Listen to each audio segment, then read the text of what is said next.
Chapter 7: The Taliban in Swat. The Radio Mullah continued his campaign against anything he deemed un-Islamic and Western. People listened to his broadcasts regularly, many to hear him announce names and make sure they weren't on the list. Through his illegal radio broadcast, he encouraged parents to refuse polio vaccinations for their children. He claimed that this medical aid was not meant to help. He said it was a ploy by Western countries to harm Muslim children. But he wasn't just referring with health care and speaking out against girls' schools. He was also threatening barbers who offered so-called Western haircuts and destroying music stores. He persuaded people to donate their jewelry and money, and he used the funds to make bombs and train militants. We had seen Fazlullah's followers with their long hair and beards, dressed in black turbans and white shalwar kameez, in the small towns on the way to visit our family in the mountains. His men carried guns and walked menacingly through the streets, but even though we had not seen his men in Mangora proper, we felt his presence. It was as if he spoke from the heavens, casting a dark cloud of fear over our valley. The police tried to stop him, but his movements were only getting stronger. In May of 2007, he signed a peace agreement with the government saying that he would stop his campaign against polio vaccinations and girls' educations, as well as his attacks against government property, and the government would allow him to continue his broadcast. In July, everything changed. Around the time of my 10th birthday, the Pakistani army led a siege of women's madrasa in Islamabad, our nation's capital. A group of militants that had been taking an active stance against the government had now taken hostages and hidden inside the madrasa of La Masjid, or the Red Mosque. After the army's attack, which lasted for days and ended in many deaths, Fazlullah made one of his strangest announcements. He declared war on the government and called for people to rise up in violence. The peace treaty he had signed became nothing more than a memory. But the government ignored him like an annoying fly, and it ignored us too, the people in Swat, who were under his thumb. We were angry with our government and angry with these terrorists who were trying to ruin our way of life. But my father said our family should do its best to ignore them as well. We must live a full life, if only in our hearts, he said. And so, as usual, our family dinner conversations were about things of the mind. Einstein and Newton and the poets and the philosophers. And as usual, my brothers and I fought over the remote, over who got the best grades, over anything and everything. Somehow I could ignore the Taliban, but I could not ignore these annoying characters. Fighting with your brothers, I told my father, is also part of a full life. Soon, Fazlullah joined forces with Tehreek-i-Taliban Pakistan, or the Pakistan Taliban, and announced that women were banned from public places. The males in the family should enforce this order, he said, and keep tight control over their families or be punished themselves. Within 6 months, the streets became strangely absent of women because they were afraid to go out to do their shopping. The DVD shops that sold Bollywood films and children's movies pulled down their shutters and went out of business. Fazlullah claimed that watching movies and TV shows was a sin because it meant the women would look upon men and men would look upon women who were forbidden to them. Under the threat of his followers, people were terrified. Some took their TVs, DVDs, and CDs to the public square, where the Radio Mullah's men set them on fire. Stories spread about his men were patrolling the streets in pickup trucks, shouting his orders from megaphones. Then we heard that his followers were listening at people's doors. If they heard a TV, they bashed the door in and they smashed the TV to bits. After school, my brothers and I cowered in front of our beloved TV, the volume turned down to a whisper. We adored our shows and didn't understand how wrestlers with funny names and Little Boy with magic pencils were bad. But every time there was a knock on the door, we jumped. When our father came home one night, I said to him, "Abba, will we have to burn our TV as well?" Eventually, we moved our TV to a closet. At least if strangers came to the door, they wouldn't see it. How had this happened? How did an unschooled fanatic turn himself into a kind of radio god? And why was no one prepared to defy him? Through it all, the Kushal school carried on as usual. A few more of our classmates dropped out, but the rest of us appreciated our schooling all the more. Our class even had a discussion.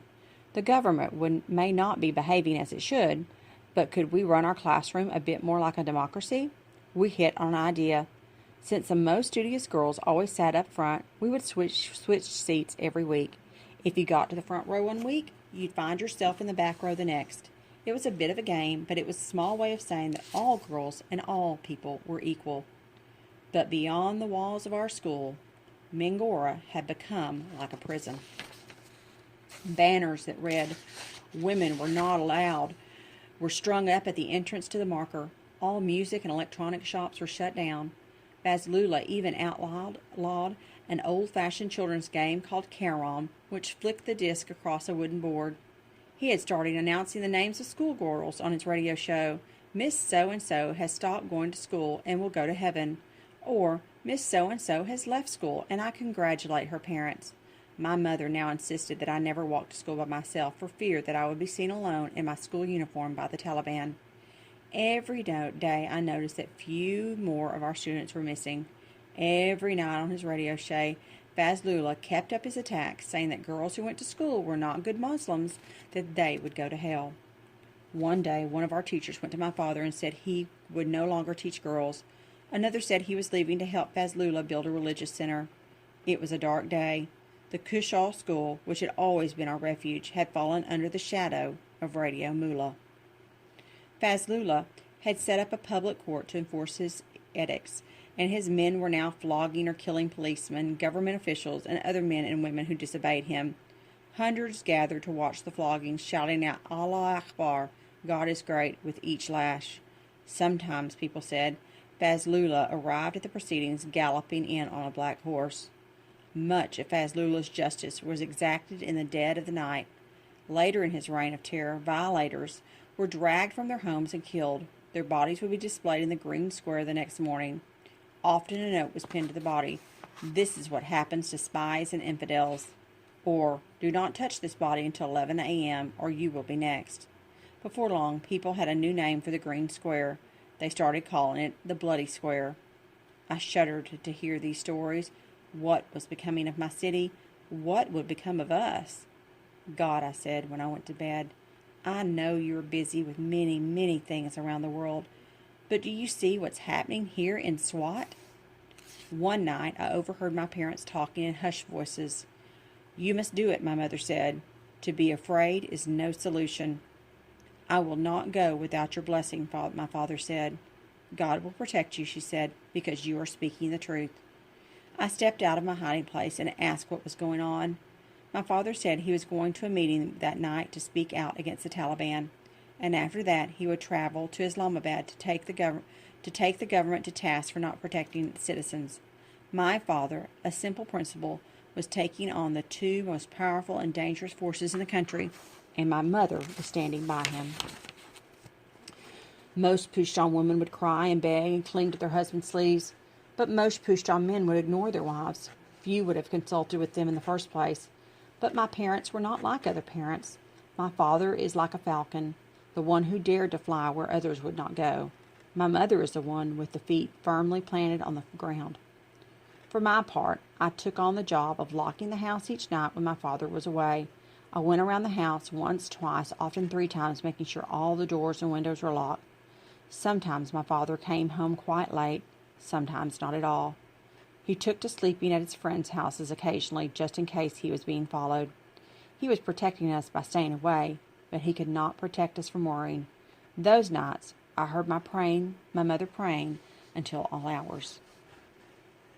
One day, as I was traveling to Shangla with my mother and brothers, we didn't own a car, and one of our cousins was giving us a ride. As the traffic slowed to a crawl, he put in a cassette to pass the time. Suddenly, he ejected the tape, and he scrambled to gather up the other cassettes he was keeping in the glove box. "Quick," he said to my mother, "hide these in your handbag." 2 men drew near our car. They were wearing black turbans and camouflage vests over their shalwar kameez. They had long hair and beards, and they were carrying Kalashnikov automatic weapons. I was face to face with the Taliban. They were searching cars for anything they claimed was forbidden by Islam. None of us said a word, but I saw my mother's hand shake as she gripped her purse, where the harem items were hidden. She pulled her veil more securely across her face and lowered her gaze to her lap. The Taliban leaned in the back window, his eyes boring into mine. "Sisters," he said to both of us, "you must wear a burqa. You are bringing shame." Here was a talib with a machine gun just inches from my face. How was I bringing shame? I wanted to ask him. I was a child, a 10-year-old girl. a little girl who liked to play hide and seek and study science. I was angry, but I knew it would do no good to try to reason with him. I knew I should have been afraid, but I only felt frustration. When we returned from home that visit to Shangla, we found a letter from my father taped to the school gate. "Sir, the school you are running is Western and infidel," it said. "You teach girls, and you have a uniform that is un-Islamic.